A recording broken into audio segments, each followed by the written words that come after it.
கர்த்தருடைய பரிசுத்த நாமத்துக்கு மகிமை உண்டாவதாக. இந்த காலை வேளையிலும் காலை ஜெபத்தில் கர்த்தருடைய வார்த்தையை கேட்கும்படி வந்திருக்கிற கர்த்தருடைய பிள்ளைகள் யாவரையும் ஆண்டவர் இயேசுதாமே ஆசீர்வதிப்பாராக.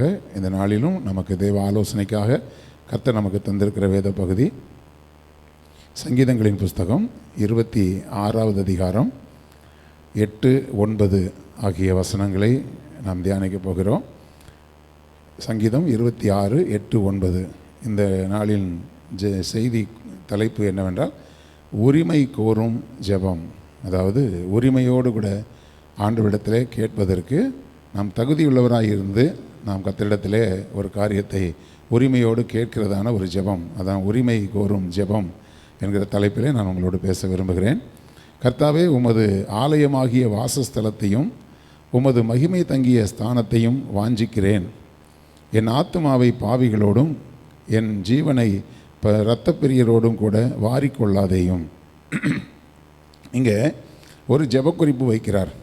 என் ஆத்துமாவை பாவிகளோடும் என் ஜீவனை இரத்தப்பிரியரோடும் கூட வாரிக்கொள்ளாதேயும். ஆண்டவரே, ஆண்டவரே, பாவிகள் போகக்கூடிய இடத்துக்கு, நரகத்துக்கு என்னை நீங்கள் கொண்டு போயிடக்கூடாது.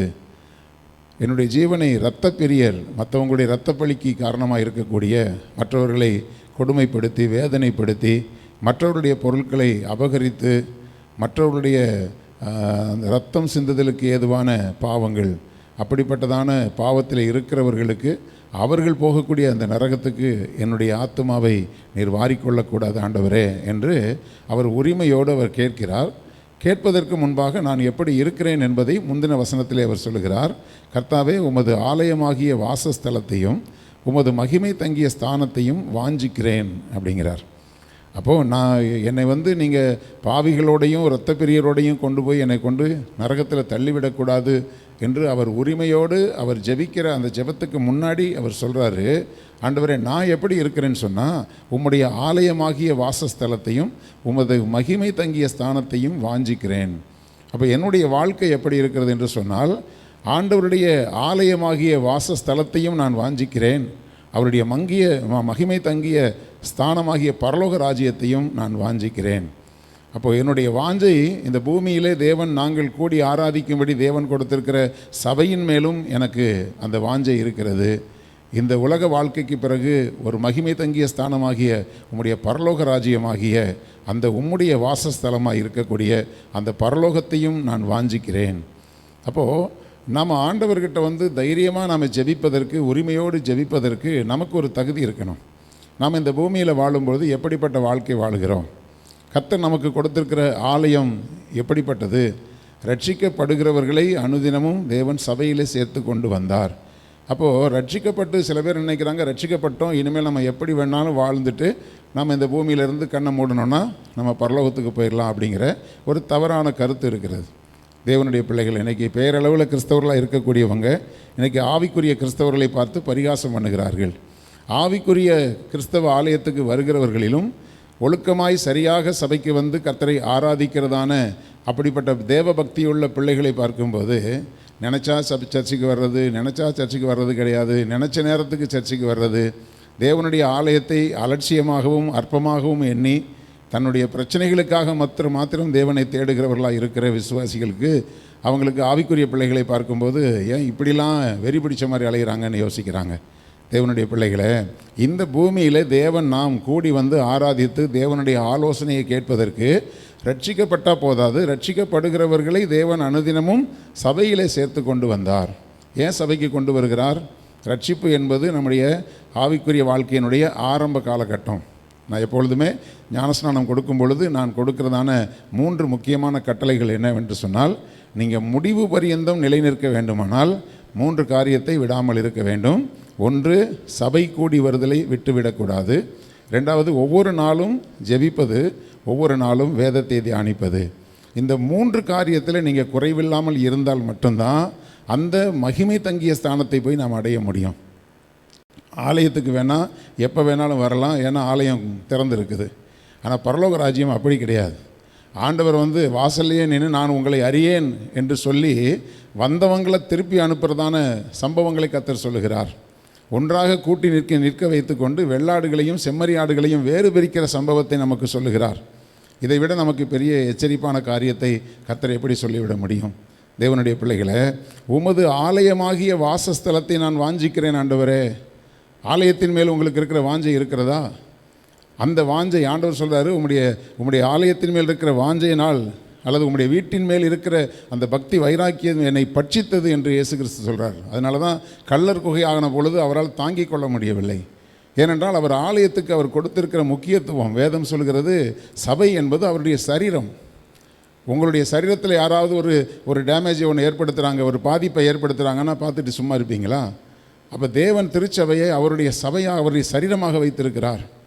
அவருடைய சரீரத்தை கனப்படுத்தாமல் தலையாகிய கிறிஸ்து இருக்கிற இடத்துக்கு நான் போயிடுவேன் அப்படின்னு சொன்னால், நீங்கள் யாராவது ஒரு நல்ல அந்தஸ்தில் இருக்கிற ஒரு மனிதனை பார்த்து, ஐயா உங்கள் தலை எனக்கு ரொம்ப பிடிச்சிருக்குது, உங்களுடைய சரீரத்தை நான் குத்தி காயப்படுத்துவேன், அதெல்லாம் நீங்கள் கண்டுக்காதீங்க, உங்கள் தலை எனக்கு ரொம்ப பிடிச்சிருக்குன்னு சொன்னால் யார் ஒத்துக்கொள்ள முடியும்? தேவனுடைய பிள்ளைகளை, இன்றைக்கு ஆலயத்தின் மேல் இருக்கிற வாஞ்சை இன்றைக்கி அநேக தேவ பிள்ளைகளிடத்தில் இல்லை. ஒரு நிமிஷம் தவறுனா கூட ஓடி ஓடி தேவனுடைய சமூகத்தில் உட்கார்ந்து அந்த தாமதமாய் வந்த நேரத்துக்காக மன்னிப்பு கேட்டு உட்காரக்கூடிய தேவ பக்தியெல்லாம் இன்றைக்கு இல்லை. நினச்சா வரலாம், நினச்சா போகலாம் அப்படின்னு நினைக்கக்கூடிய அளவுக்கு இருக்கிறவர்களுக்கு அந்த வாஞ்சை இல்லை தேவனுடைய பிள்ளைகளை. ஆனால் பேசும்போது பார்த்திங்கன்னா பயங்கர தேவ பக்தி பேசுவாங்க. ஆனால் வெறும் இதான் தேவனுடைய ராஜ்யம் பேச்சினால் கிடையாது, அது தேவ பலத்தினால் தான் இருக்கிறது. அப்படி இருக்கும் பொழுது கர்த்தருடைய பிள்ளைகளே, உமது ஆலயமாகிய வாசஸ்தலத்தையும் நான் வாஞ்சிக்கிறேன், உமது மகிமை தங்கிய அந்த பரலோக ஸ்தானத்தையும் நான் வாஞ்சிக்கிறேன் என்று சொல்லுகிறவர்களுக்கு தான் எந்த ஆசீர்வாதம் உண்டு என்று சொன்னால், என் ஆத்துமாவை பாவிகளோடும் என் ஜீவனை இரத்த பிரியரோடும் கூட வாரிக்கொள்ளாதபடிக்கு ஆண்டவர் பாவிகளுக்குரிய ஸ்தானத்துக்கு உங்களை கொண்டு போக மாட்டார். நீங்கள் வாஞ்சை உள்ளவர்களாக இருந்தால். வெறும் சபைக்கு மட்டும் சில பேர் சபைக்கு வராமல் இருக்கிறதுக்கு 1000 சாக்கு போக்கு சொல்லுவாங்க. ஆனால் பிரச்சனை வந்த உடனே ஓடி ஓடி நின்று எனக்கு ஜெபம் பண்ணுங்க தலையை கொடுப்பாங்க. நாங்கள் வேணால் ஜெபிக்கலாம், நான் உங்களுக்கு எழுதி தரேன். அப்படி ஜெபிக்கிற ஜெபத்தை கர்த்தர் கேட்க மாட்டார். நாங்கள் வேணால் உங்களை பிரியப்படுத்துறதுக்காக சில நேரத்தில் கொஞ்சம் வார்னிங் கொடுத்துட்டு நாங்கள் ஜெபிச்சிடுறோம். ஆனால் நீங்கள் சபையாகிய கிறிஸ்துவனுடைய சரீரத்தை நீங்கள் அற்பமாக எண்ணும்போது, அவருடைய சபையின் மேல் வாஞ்சை இல்லாத பொழுது, இந்த வீட்டு மேலே உனக்கு வாஞ்சை இல்லைன்னா அந்த வீட்டில் உனக்கு உரிமை கிடையாது. இது தேவனுடைய சத்தியம். தேவனுடைய பிள்ளைகளே, அதனால் நீங்கள் இந்த வசனத்தை பிடித்து கொள்ளுங்கள். உமது ஆலயமாகிய வாசஸ்தலத்தையும் நான் வாஞ்சிக்கிறேன் ஆண்டவரே, உமது மகிமை தங்கிய ஸ்தானத்தையும் நான் வாஞ்சிக்கிறேன் என்று நீங்கள் சொல்லுவீர்களானால் உங்களுடைய ஆத்மாவுக்கு, உங்களுடைய ஜீவனுக்கு கண்டிப்பாக ஒரு பாதுகாப்பு உண்டு.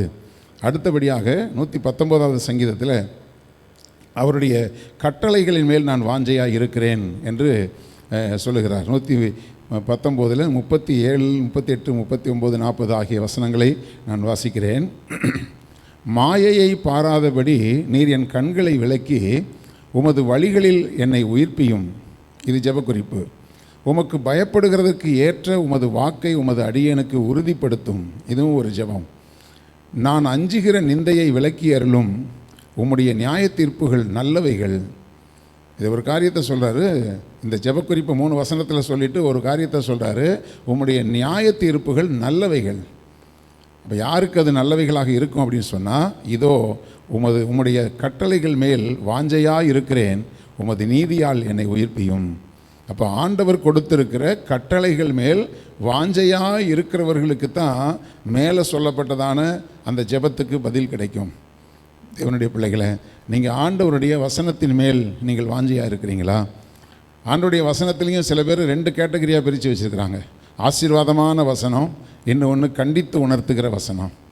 அப்போது அந்த ஆசீர்வாதமான வசனம், நீங்கள் எந்த வீட்டுக்கு போனாலும் அங்கே சொல்லப்பட்டிருக்கிற வார்த்தைகள்லாம் பார்த்தீங்கன்னா, நீ 1000 மடங்கு ஆசீர்வதிக்கப்படுவாய், நீ வற்றாத நீரூற்றை போல இருப்பாய், எல்லாம் தேவை தான். நல்ல வசனத்தை தான் நீங்கள் வீட்டில் வச்சுருக்கிறீங்க.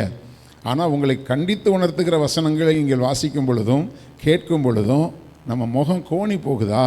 அல்லது ஆண்டவர் என்னை எச்சரிப்பதற்காக இந்த வார்த்தையை கொடுக்கிறாரே, நான் என்னை சீர்படுத்தி கொள்ள வேண்டும் என்று சொல்லி அந்த கட்டளை என்றால் கமாண்ட்மெண்ட்ஸ், அவருடைய அந்த உத்தரவு, அவர் போடுகிற அந்த கட்டளைகள் மேல் உங்களுக்கு வாஞ்சை இருக்கிறதா? வாக்குத்தத்தங்கள் மேலே நமக்கு வாஞ்சை இருக்குது. ஆண்டவர் நமக்கு அப்படி பண்ணுவேன், இப்படி பண்ணுவேன், நம்ம உயர்த்துவேன்னு சொல்லுகிற வாக்குத்தத்தங்கள் மேல் இருக்கிற வாஞ்சை கட்டளைகள் மேல் இருக்கிறதா? நீ இப்படி தான் இருக்கணும், இப்படி தான் வாழணும், இதுதான் ஒழுங்கு அப்படின்னு சொல்லி ஆண்டவர் கொடுக்கிற கட்டளைகள் மேல் உங்களுக்கு வாஞ்சை இருந்தால்தான் மேலே நம்ம பார்த்ததான ஆசீர்வாதங்களை கர்த்தர் கொடுப்பார். மாயையை பாராதபடி நீர் என் கண்களை விலக்கி. நீங்கள் அவருடைய வசனத்தின் மேலே அந்த வாஞ்சையாக இருக்கணும். கட்டளைகள் மேலே வாஞ்சியாக இருந்தாவே மாயையை பார்க்கும்போது உங்களுக்கு ஒரு விருப்பமே இருக்காது. கர்த்தர் அப்படிப்பட்ட வெறுப்பை கொடுத்துருவார். இதுக்கு முந்தி நீங்கள் வாழ்ந்த ஒரு மாயையான ஒரு வாழ்க்கை, எதெல்லாம் உங்களுக்கு அட்ராக்டிவாக தெரிஞ்சுதோ அதெல்லாம் இன்றைக்கி ஒன்று இதில் என்ன இருக்குது, இதுக்கு மேலே பின்னாடி நம்ம ஏன் ஓடணும் அப்படிங்கிற அந்த வெறுப்பை கூட ஆண்டவர் தான் கொடுக்க முடியுமே தவிர நீங்களாக அதை மாற்றிக்கொள்ள முடியாது. ஏன்னா ரட்சிப்பு கர்த்தருடையது. நீங்களாகவே உங்களை மாற்றிக்கொள்ள முடியும் என்று சொன்னால் அதுக்கு தேவன் இயேசு கிறிஸ்து இந்த பூமிக்கு வந்திருக்க வேண்டிய அவசியமே இல்லை. மனுஷ பலத்தினாலே ஒரு மனம் திரும்புதலும் மனுஷ பலத்தினாலே ஒரு ரட்சிப்பும் வருவது முடியாத காரியம். அதனால தான் அவர் ஜெபமாகவே கேட்குறார், மாயையை பாராதபடி என் கண்களை விளக்குங்க. அப்போ நீங்கள் சொல்லலாம், ஏன்பா நீ உன் கண்ணை அந்த பக்கம் விளக்கிட்டு போக வேண்டியதானே அப்படின்னா, அதுக்கு கூட கர்த்தருடைய கிருபை இல்லைன்னு சொன்னால் சில பேரை பாவத்துக்கு ஒப்பு கொடுத்துருவார். சில பேரை அருவருப்பான இச்சை ரோகங்களுக்கு அவர் ஒப்பு கொடுத்தார் என்று வசனம் சொல்கிறது. ஆண்டவர் ஒப்பு கொடுத்துட்டாருன்னா யாராலையும் மனம் திரும்ப முடியாது. அதுக்கு நீங்கள் செய்ய வேண்டிய முதல் வேலை, நிறைய பேர் ரட்சிக்கப்பட்டிருப்பாங்க, வசனத்தின் மேலே வாஞ்சை கிடையாது, கட்டளைகள் மேலே வாஞ்சை கிடையாது. அப்படி வாஞ்சை இல்லாமல் இருக்கும் பொழுது உங்களுடைய கண்கள் மாயையானவைகளையே பார்க்கும், அருவருப்பானவைகளையே பார்க்கும், இச்சைக்குரியவைகளையே பார்க்கும். கடைசியில் மனம் திரும்பணுங்கிற ஆசை மட்டும் இருக்கும். வேதத்தில் சொல்லப்பட்டிருக்கிறபடி சோம்பேறியினுடைய ஆத்துமா விரும்பியும் ஒன்றும் பெறாது. உனக்கு வசனத்தை வாசிக்கிறதுக்கு நீ சோம்பேறியாக இருந்தீன்னா உன் ஆத்துமா விரும்பினா கூட எதையும் வாங்க முடியாது. நீ வசனத்தை வாசிக்கிறதற்கும் வசனத்துக்கு கீழ்ப்படுகிறதற்கும் நீ என்ன அதற்கான முயற்சி எடுத்தாய்?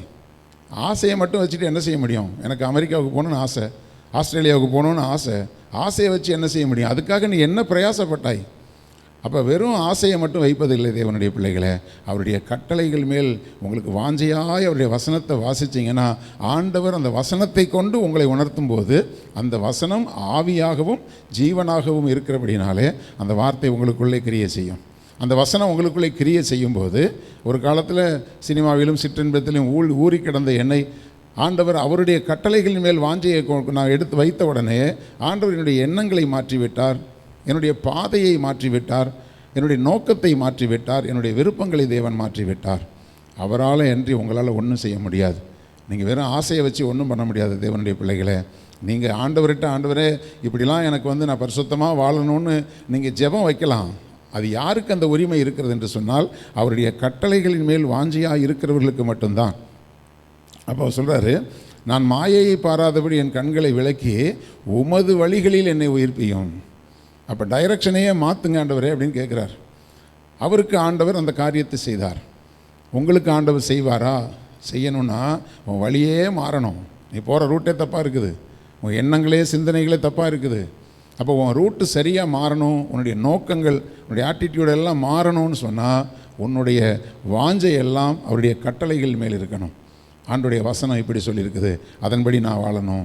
ஆண்டவருடைய வார்த்தை இப்படி எனக்கு ஆலோசனை சொல்கிறது, அந்த ஆலோசனைகளின்படி நான் நடக்கணும். துன்மார்க்கருடைய ஆலோசனையில் நான் நடக்கக்கூடாது, பாவிகளுடைய வழியில் நான் இருக்கக்கூடாது, பரியாசக்காரர் உட்கார இடத்துல நான் உட்காரக்கூடாது. கர்த்தருடைய வசனத்தின் மேல் நான் இரவும் பகலும் தியானமாக இருக்கிற ஒரு மனுஷனாக இருக்கணும்னு சொல்லி அதற்காக நீ பிரயாசப்பட்டால், அதன் மேல் நீ வாஞ்சியாக இருந்தால் உன்னுடைய கண்களை கர்த்தர் கண்களையே ஆண்டவர் வேறு விதமாக மாற்றிடுவார். எதையெல்லாம் நீ அட்ராக்ஷனாக பார்த்தியோ அதெல்லாம் ஒன்றுமே இல்லை, இதெல்லாம் மாயைன்னு உணர வைப்பார். அடுத்து ஒரு ஜெபம் வைக்கிறாரு, உமக்கு பயப்படுகிறதற்கு ஏற்ற உமது வாக்கை உமது அடியேனுக்கு உறுதிப்படுத்தும். யாராவது இப்படி கேட்போமா? ஆண்டவரே என்னை பயமுறுத்துகிற வசனத்தை கொடுங்கப்பான்னு கேட்போமா? ஆண்டவரே எனக்கு வாக்குத்தத்தமான வசனத்தை கொடுங்கன்னு கேட்போம். ஆனால் அவர் கேட்குறாரு, உமக்கு பயப்படுகிறதுக்கு ஏற்ற வார்த்தை எனக்கு கொடுங்க அப்படிங்கிறார். அப்போது என்னை எச்சரிக்கிற வார்த்தையை எனக்கு கொடுங்க. அதனால தான் நீதிமான் என்னை தயவாய் குட்டட்டும், தலையில் குட்டட்டும், என்னை கடிந்து கொள்ளட்டும். பாஸ்டர் என்னை திட்டினா என் நன்மைக்குன்னு நினைக்கிற விசுவாசிகள் மட்டும்தான் வாழ்க்கையில் வளர்ந்து உருவாக முடியும். அனைவருக்கு கொஞ்சம் கடிந்து பேசணுன்னா அவங்களுடைய முகநாடி மாறும். அப்போ முகநாடி மாறினா பாஸ்டர் அதை கண்டுபிடிச்சிட்டாருன்னா ஜென்மத்துக்கும் நீ பண்ணுற தவறை கேட்கவே மாட்டார். நீ எப்படி வேணாலும் போகணும் ஆண்டவர் விட்டுருவார். அதனால் கர்த்தருடைய பிள்ளைகளை, இப்போ தாவீதுடைய வாஞ்சை என்னவாக இருந்ததுன்னா, உமக்கு பயப்படுகிறதுக்கு ஏற்ற வாக்கை உமது அடியனுக்கு உறுதிப்படுத்தும். அடுத்த காரியம், நான் அஞ்சுகிற நிந்தையை விலக்கி அருளும். உம்முடைய நியாய தீர்ப்புகள் நல்லவைகள். நான் ஏன் இப்படிலாம் நான் ஜெபிக்கிறேன்னா, ஆண்டவரே எனக்கு ஒரு பயம் இருக்குது. இந்த உலகத்தில் நான் ஏதாவது தப்பு பண்ணிடுவேனோ, அதன் மூலமாக நான் அவமானப்பட்டு போயிடுவேனோ, அதன் மூலமாக நான் வெட்கப்பட்டு போய்விடுவேனோ, தேவனுடைய நியாய தீர்ப்பில் நான் நிற்க முடியாமல் போய்விடுவேனோ, அப்படிப்பட்ட நிந்தைகள் எனக்கு வராதபடி என்னை நீக்கி அருளும். ஏன்னா உம்முடைய நியாய தீர்ப்புகள் நல்லவைகள். இப்போ ஒரு ஆளுக்கு எக்ஸாம் வர்றது யாருக்கு நல்லதாக இருக்குன்னா, நல்லா படித்த ஸ்டூடெண்ட்டுக்கு எக்ஸாம் வர்றது நல்லது. ஆனுவல் எக்ஸாம் வரும்போது எப்படா வரும், நம்ம 8ஆம் வகுப்புலேருந்து 9ஆம் வகுப்பு போகலாம், எப்போ எக்ஸாம் வரும் 9லேருந்து 10க்கு போகலாம் அப்படிங்கிற வாஞ்சை யாருக்கு இருக்குன்னு சொன்னால், வாத்தியாருடைய கட்டளைகளின்படி நடக்கிற ஸ்டூடெண்ட்டுக்கு தான். அப்போது நியாய தீர்ப்புகள் யாருக்கு நல்லவைகளாக இருக்கணும்னு சொன்னால், அவருடைய கட்டளைகள் மேல் வாஞ்சையாக இருக்கிறவர்களுக்கு மட்டும்தான் இந்த ஆசீர்வாதங்கள் எல்லாம் கிடைக்கும். கர்த்தர் இப்படிப்பட்ட ஒரு நல்ல மனம் மாற்றம் உள்ள, உணர்வு உள்ள, கர்த்தருக்கு பயப்படுகிற ஒரு பயம் உள்ள அப்படிப்பட்டதான ஒரு வாழ்க்கையை தந்து கடைசி நாளில் அந்த நிந்தை உங்களுக்கு வந்துடக்கூடாது. இத்தனை காலம் நீ ஜெபிச்சியப்பா, இவ்வளோ காலம் நீ சர்ச்சுக்கு போனியப்பா, இவ்வளோ காலம் நீ ஊழியெல்லாம் செஞ்சியம்மா, இவ்வளோலாம் நீ செஞ்சு இந்த லட்சணத்தில் தான் நீ இருந்தியா அப்படிங்கிற ஒரு நிந்தை உன் வாழ்க்கையில் வராமல் இருக்கணும்னா, அந்த நியாய தீர்ப்புகள் உனக்கு நல்லவைகளாக தெரியணும். அந்த நல்லவைகளாக தெரியணும்னா அவருடைய கட்டளைகள் மேல் நீ வாஞ்சையாக இருக்கணும். அதனால தான் அவர் உரிமையோடு கேட்குறார், ஆண்டவரே உங்கள் கட்டளைகள் மேல் நான் வாஞ்சையாக இருக்கிறதுனால எனக்கு இந்த ஆசீர்வாதங்களெல்லாம் எனக்கு தாங்கப்பா அப்படின்னு அவர் உரிமையோடு கேட்குறாரு. உங்களில் எத்தனை பேர் அந்த உரிமையோடு நீங்கள் கேட்க முடியும்? உங்களை நீங்களே ஆராய்ந்து பாருங்கள். இந்த வார்த்தைகள் நமக்கு ஒரு பெரிய எச்சரிப்பை கொண்டு வரட்டும். தேவனுடைய பிள்ளைகளை, இந்த காலை வேளையில் உங்களுக்கு இந்த வார்த்தைகள் ஒரு உணர்வை தருமானால் நீங்கள் பாக்கியவான்களாக இருப்பீர்கள். இந்த வார்த்தைகளின்படி நடக்க நீங்கள் பிரயாசப்படுங்கள். கர்த்தர் உங்களையும் உங்களுடைய குடும்பத்தையும் உங்களுடைய பிள்ளைகளையும் உங்களுடைய சந்ததிகளையும் கர்த்தர் ஆசீர்வதித்து அவர் நிச்சயமாய் உங்களை பெருக பண்ணுவாராக. கண்களை மூடி நாம் ஜெபிக்கலாம். ஸ்தோத்திரம் பிதாவே, வானத்துக்கும் பூமிக்கும் ஆண்டவரே, உமக்கு நாங்கள் கோடானுகோடி ஸ்தோத்திரங்களை நாங்கள் ஏறெடுக்கிறோம்.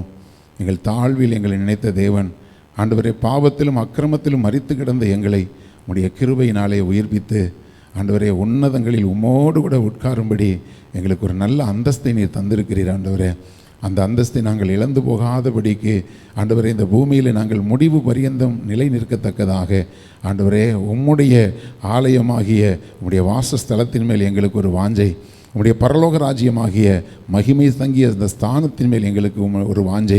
ஆண்டவரே, உம்முடைய கட்டளைகள் ஆண்டவரே உமக்கு ஸ்தோத்திரம். நாங்கள் வாசிக்கிற உம்முடைய கட்டளைகள், சபையிலே ஆண்டவரே போதகர் மூலமாய் நாங்கள் கேட்கிற அந்த கட்டளைகளின் மேல் நாங்கள் வாஞ்சையாய் இருந்து ஆண்டவரே ஸ்தோத்திரம் ஸ்தோத்திரம், எங்களுடைய கண்கள் மாயையை பாராதபடிக்கு ஆண்டவரே எங்களுடைய வழிகளிலே எங்களை உம்முடைய வழியிலே எங்களை உயிர்ப்பித்து ஆண்டவரே உமக்கு பயப்படுகிற ஆண்டவரே வார்த்தைகளை எங்களுக்கு தந்து ஆண்டவரே, அந்த கர்த்தருக்கு பயப்படுகிற பயம் ஒருபோதும் எங்களுடைய ஆவி ஆத்துமா சரீரத்திலிருந்து ஆண்டவரை குறைந்து போகாதபடிக்கு உணர்வுள்ள ஆண்டவரே பரிசுத்தம் உள்ள கர்த்தருக்கு பிரியமான பிள்ளைகளாய் வாழ தேவன் எங்களுக்கு உதவி செய்வீராக.